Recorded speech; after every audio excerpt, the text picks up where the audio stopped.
we are seeing the possibility that the kind of global war over chips, over AI infrastructure, may be evolving into a cloud war, according to kind of a recent take by Chris Miller, who is the author of an important book called Chip War, which is about the geopolitical rivalry to control AI chips and infrastructure. So basically, the idea is that as AI systems become increasingly important to the global economy, the data centers, the chips that train these systems are starting to be viewed as strategic resources by governments all over the world. And so, what Miller does in this article is he kind of draws parallels between the systems we have today and the situation that we experienced during the Cold War era when supercomputers were tightly controlled due to their dual use nature for both civilian and military applications. So, like for instance, today's AI systems have similar dual use potential. I mean, they do everything from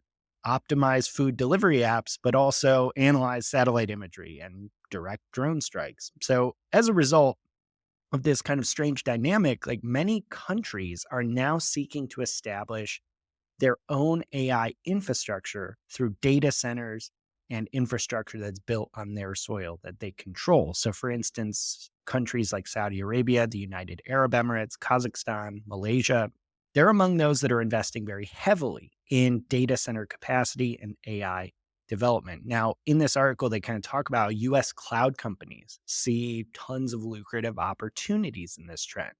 And the companies that sell all these cloud type of services argue that if they don't take contracts from these foreign governments for quote sovereign AI infrastructure, another superpower like China will. So the US government also views this as a way to promote American technology and limit Chinese influence. So this, of course, just raises all sorts of kind of concerns and compromises that a lot of security experts in the US are concerned about. Things like Microsoft has a partnership with the United Arab Emirates owned G42, which has historic ties to Chinese companies like Huawei. And basically, where Miller gets to is that the conclusion that the tech competition that began way back when with semiconductors is now expanding into new layers of the computing stack with chips, clouds, data centers becoming increasingly important, increasingly interlinked in this global race for AI dominance. So, Paul, let's first talk about maybe the big picture here. This touches on a ton of points that, Leopold Aschenbrenner touched on in situational awareness and a few of the other topics we've covered recently. Like, why does this matter globally to the direction and speed of AI innovation? From a simple perspective, I think for listeners, for your own career, for the business, the industry you're in, um, what this indicates is that the big tech companies and leading governments are preparing for an intelligence explosion.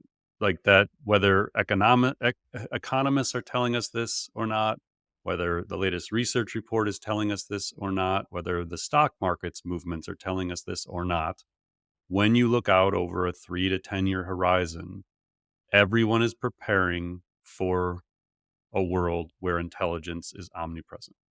And what I mean by that is right now, what we've had, and we've talked about this before, is all of this demand for NVIDIA's chips to build these data centers, to build what Microsoft and Google and OpenAI and Anthropic are all trying to do.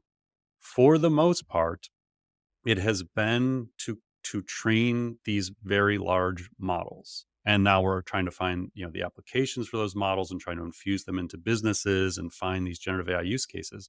But generally speaking, the intelligence hasn't diffused throughout society yet. Like Apple Intelligence is coming this fall. The voice from OpenAI is starting to come out this fall. Like we have been using the data and the computing power to build the models. In the future, the need is going to flip.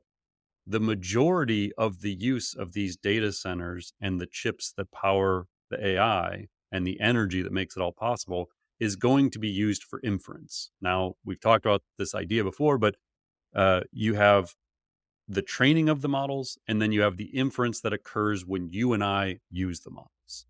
And so what's happening is as intelligence is starting to be built into everything we use, into your phone, your glasses, your computers, your household appliances, your cars, that's going to be the inference compute that's needed. And so what we're seeing is, as he's saying, it's going to evolve to the point where like who can serve the amount of energy and data and computing power needed to provide all that inference. Mm, And so that's where this is all going. And we talked on episode 83 back in February 2024 about Sam. The rumor at that time was he was trying to raise $7 trillion, and he was talking with UAE leaders, and he was thinking about putting data centers in other countries. That's all kind of related to this stuff.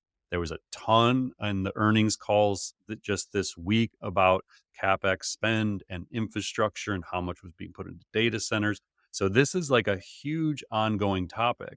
But phones and computers where we're going to use AI and have access to intelligent assistance is one thing. The other thing we talked about back on episode 87 is, and this is where it gets weird, is humanoid robots. Um, but just this morning, Figure, which is one of the key players in that market. So Figure, if you'll recall, has a deal with OpenAI where they're embodying these large language models into the robot.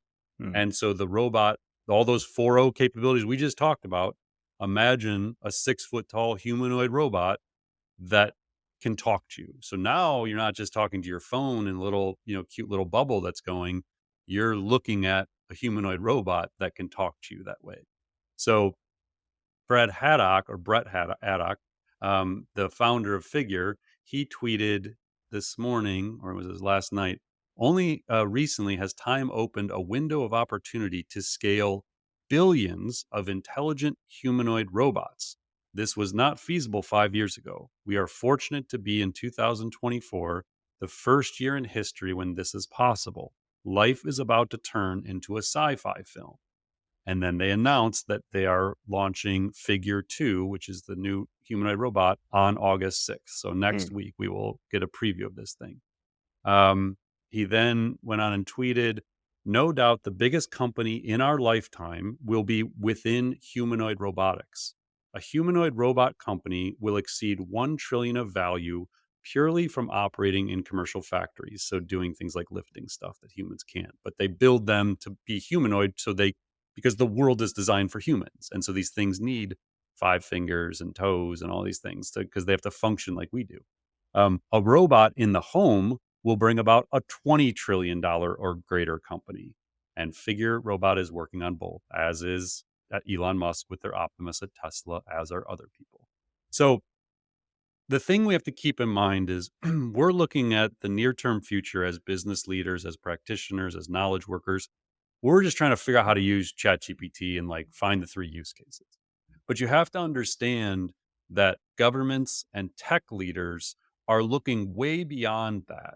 But when I say way beyond, I'm talking like 3, 5 years beyond, Right, right. where they're seeing an explosion of intelligence that we are not currently set up infrastructure wise to support, but they envision intelligence being absolutely everywhere. And that's the part that I lose sleep over. It's just like, what happens when this all, comes to be? Or even again, like I always say, even if it's just like 30% of this vision, like Right, even if we don't right. get to billions of Right. humanoid robots, but 5, 7, 10 years from now, we got 250 million humanoid robots walking around. Like, what is that world like?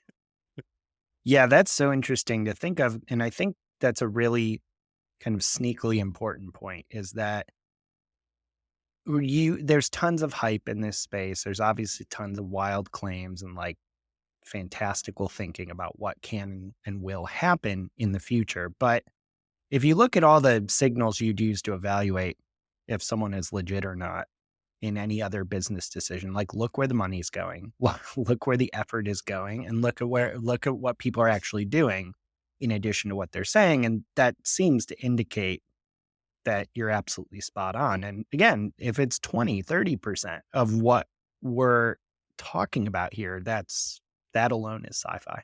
Yeah. And again, I think you can ground back into like the GPT 4.0 conversation of Mm, Everything they put in that article in May, they already have. Like, they're not publishing that stuff and previewing it if they don't already have it and it's in red teaming, or if they don't know technologically it's achievable by the end of the year. So that wasn't like some 3 to 5 year vision thing. That was, this is the model we have built and are in the Mm, process of red teaming. And and then you fast forward a year or 2 from now, like we talked about, I think on the last episode, this idea of just think 12 to 18 months out, like you're gonna have the next version, and what is that gonna be able to do? And that's where I think the best businesses, the companies that truly differentiate themselves in the next 5 to 10 years, the leaders who become so valuable, the practitioners who become extremely valuable in their careers, they're gonna look 12 to 18 months out. They're gonna look at the signals, as you were saying, like, look at the indicators of where this is going mm, and contingency plan for them being right. Like, most businesses are gonna plan based on what is true today. If you're the one that says, "Okay, we'll plan on what is true today, but I'm pretty confident that the other assumptions may be true, so let's build a contingency plan that they're right, and we do have this intelligence explosion, and let's be ready to be there before our competitors and before our peers." And I think that's the opportunity in front of people right now.